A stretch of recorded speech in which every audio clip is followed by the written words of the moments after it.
Gaza is kind of like that one apartment in a fancy building where the neighbors are always worried about what's going on inside. Why?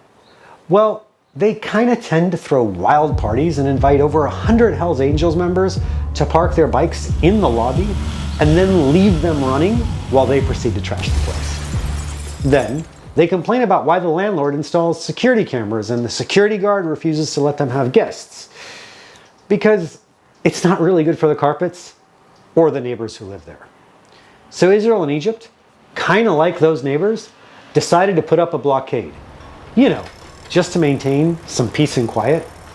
Now, the blockade, it's not just for show. It's like putting a child lock on the cabinet. Why? Because inside, there's stuff you don't want the kids, or in this case, Hamas, to play with. We're talking about weapons, materials for tunnels, you name it. Think about it like you're trying to baby-proof your house, but the baby is really into rocket science. But here's where it gets messier than a food fight in a cafeteria.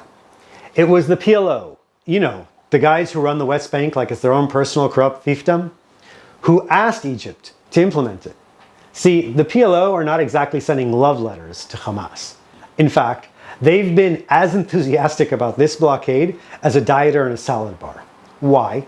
Because Hamas winning in Gaza is as good for them as a snowstorm is for you on the 4th of July.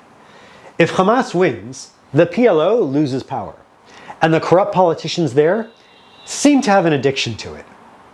And let's not forget about the people in Gaza. They're like the kid who's grounded, while the parents are figuring out who broke the vase. Life under Hamas, it's not exactly a beach vacation, even though they've got a beach right there, because Hamas doesn't even let them use it. Yeah, and all you woke wise guys saying, lift the blockade, let everything in. Sure, in a perfect world, we'd also have calorie-free chocolate and politicians who keep their promises. But we're dealing with reality here, where every action has a reaction, often involving rockets, Hamasniks unaliving innocent Israeli civilians, and the obvious retaliation that follows as a result. So next time someone simplifies the Gaza blockade into a hashtag, remember, it's more complicated than your relationship status. And if you think there's a simple solution, you might be missing a few pieces of this geopolitical puzzle. Or maybe you're just playing with a different set of blocks.